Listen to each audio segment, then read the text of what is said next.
In the late Cretaceous period, when the Earth was ruled by fierce and violent forces, all living creatures seemed to follow a remarkably similar philosophy of survival: to grow taller at all costs, to look upward with all their might, striving to hold their heads high to touch the most dazzling sunlight and the most regal forest canopy. Yet, in this brutal race for height and majesty, there appeared a deeply peculiar and misplaced misfit. Its neck lacked any elegant curve, tilting forward heavily and strangely instead. Its limbs were uncommonly short and stocky, making its appearance look comical and clumsy among its peers.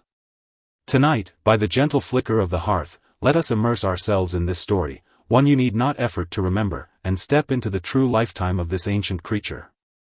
The friend we are about to meet is named Isis, an ancient soul burdened for a long time by the prejudices of time and appearance-related anxieties. Under the blazing midday sun, it felt incredibly despondent. Every attempt to lift its head brought nothing but the ruthless ache of its bones and the prideful, downward stares of its kind.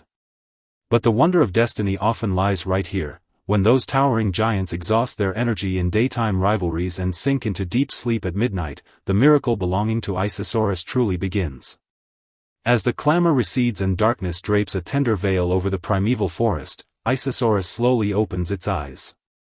It suddenly discovers that this body, once deemed flawed and destined never to look up at the sky, actually conceals a secret blessing it had never realized. Now, the world's noise has nothing to do with you. Please try, like the Isis in the night, to let down all defenses, let your heavy thoughts slowly settle, and begin this ancient meditation on acceptance and serenity. Under the blazing sun of the late Cretaceous on the Deccan Plateau, the air hung heavy with the characteristic parching heat and pungent scent of volcanic ash. It was the golden age of giants, a brutal jungle that deified strength and height. The immense bulk of the Isis seemed extraordinarily conspicuous and awkward among a herd of elegantly built, high-necked titanosaurs. Its forelimbs were stouter and longer than its hind limbs, causing its entire back to slope down awkwardly like a bizarre ramp from its shoulders to its hips.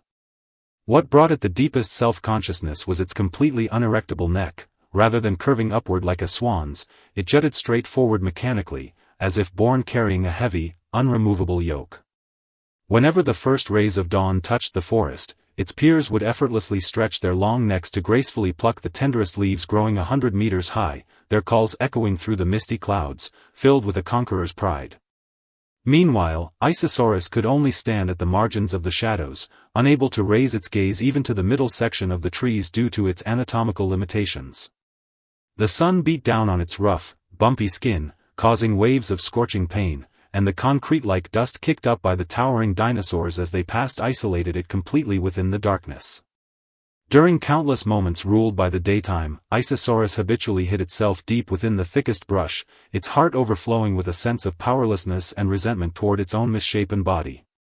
It could not understand why nature had granted it such a massive skeleton, yet stripped away its right to gaze at the sky and enjoy the sunlight, forcing it to live like a cramped shadow in an era belonging to giants. The blazing sun of the day eventually sinks in the west, and as that giant red sun which brings endless heat vanishes below the horizon, the Cretaceous forest welcomes its tenderest salvation. Darkness spreads like a tide, cleanly wiping away the towering canopies, the menacing volcanic cones, and the violent footprints of the behemoths. Those invincible predators and proud herbivores of the day, exhausted from their immense expenditure of energy, now have no choice but to lie submissively on the ground, releasing heavy, slow snores. In this very moment, the forest truly belongs to the night, belongs to silence. Isis slowly awakens from its slumber. Without those critical and scrutinizing daytime eyes, it experiences an unprecedented sense of ease and freedom. The night breeze brushes past, washing away the residual volcanic ash from its skin, bringing the moisture of distant rivers and the crisp scent of soil. It tries taking a step forward.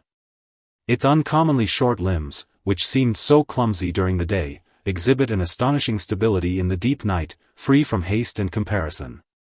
Each footstep onto the soft fallen leaves and moss feels like a pair of heavy palms engaging in a profound dialogue with the earth's chest, entirely steady, offering a powerful sense of psychological security. It no longer attempts to lift that neck which caused it so much pain, instead yielding to its body's instinct, letting its heavy head drape naturally to hover just a few decimeters above the ground. At this height, it suddenly catches a scent it had never noticed during the day, the sweet nectar quietly secreted by ferns at night, and the rich, earthy fragrance of humus, belonging to the very source of life. Its massive body moves slowly through the darkness, like an ancient submarine silently cruising the depths of a dark ocean, restrained, slow, and making no noise to disturb the world. When Isosaurus completely abandons its obsession with height and fully lowers its head, a whole new world of microscopic details and profound tranquility unfolds before it. This is a mysterious realm that its high-reaching peers, who spend their entire lives gazing upward, could never possibly access. Closest to the soil, the transmission of sound becomes extraordinarily clear and textured. Isosaurus closes its eyes, and its uniquely forward-leaning neck now serves as a perfect acoustic receptor, infinitely magnifying every minute pulse of the earth. In the ultimate stillness, it hears the sound of flora growing, the faint rustling of fern roots as they stretch and slowly expand outward within the warm soil. It hears the moisture inside the earth whispering as it climbs upward against gravity along the plant's veins, nourishing each leaf. Even the delicate rhythm of ancient fungi weaving their underground networks, their mycelia touching, breaking, and fusing back together, clearly reaches its ears. This sound is not a chaotic noise, but an exceptionally soothing, rhythmically alive primeval lullaby flowing gently through its mind. Isosaurus experiences an unprecedented awe. It turns out that beneath the feet ignored by everyone, there beats such a tender and immense symphony of life. All the physical defects that caused it agony during the day have transformed in this moment into the most precise instruments for exploring this mysterious world. Precisely because its neck leans forward so strangely, it can press its ears close to the ground without any effort. Precisely because its bones are robust and short, its center of gravity is low enough to integrate into the earth's embrace in the most perfect posture. It begins to understand that the creations of the universe are never absolutely flawed. Its body was shaped this way not to conquer the sky, but to soothe and listen to this silent earth. When Isosaurus completely abandons its obsession with height and fully lowers its head, a whole new world of microscopic details and profound tranquility unfolds before it. This is a mysterious realm that its high-reaching peers, who spend their entire lives gazing upward, could never possibly access. Closest to the soil, the transmission of sound becomes extraordinarily clear and textured.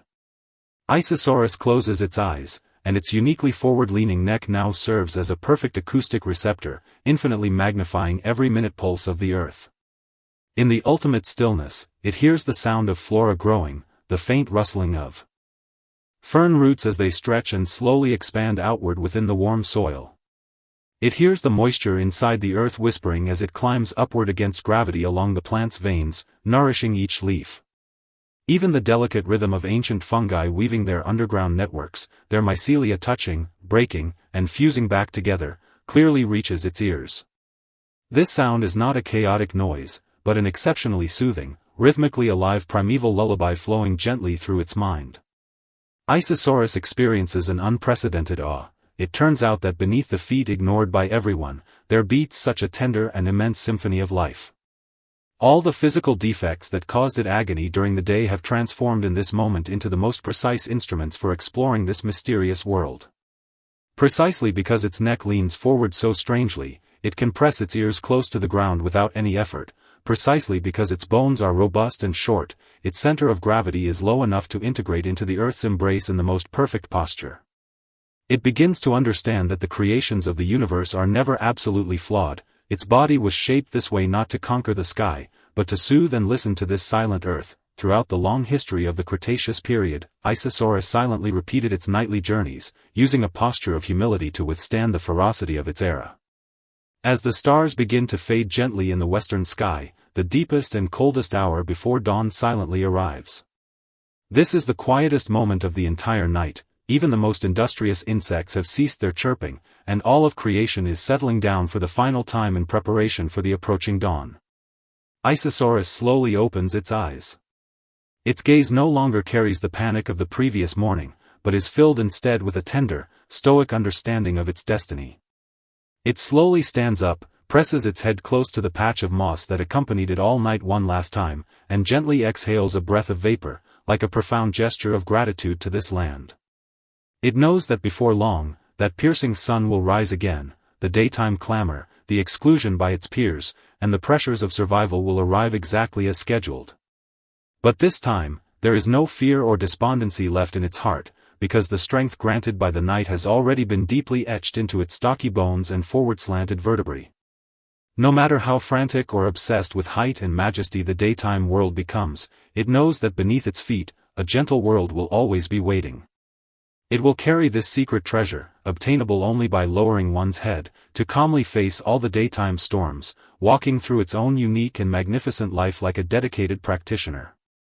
Its silhouette appears so blurred in the morning mist, yet so resolutely firm, as if it is an extension of the earth itself, eternal and at peace. When tens of millions of years slip away like sand through an hourglass, the clamor of the Cretaceous has long since transformed into cold rock deep within the strata.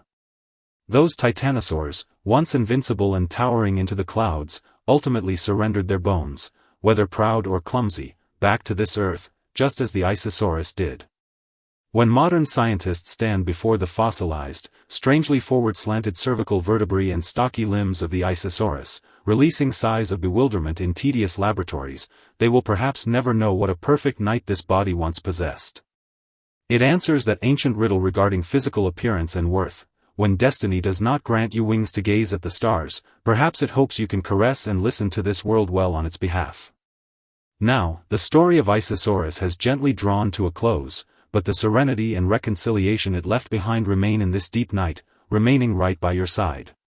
All your daytime anxieties, those comparisons and uneasiness regarding appearance, ability, or survival, can now be safely cast aside just like the Isis did, leaving them in the care of this dark night. There is no need to desperately prove anything, nor any need to force yourself to fit in. On this comfortable bed, you only need to yield to your body's instincts, lower your weary head, and feel the soft embrace of your blanket. The surrounding air seems to carry the primeval fragrance of forest soil and flora, a tender invitation to sleep sent directly from the earth. The hearth fires flicker gently, the final ember quietly guarding your peace, just as the moonlight once guarded that clumsy yet content dinosaur. Please slowly and securely close your eyes, letting your consciousness sink along with the rustling sounds of growing flora into the depths of this ancient dreamscape, a place free of anxiety, holding nothing but boundless embrace. Good night, and within the arms of this earth, may you have the most soothing, most tranquil dream.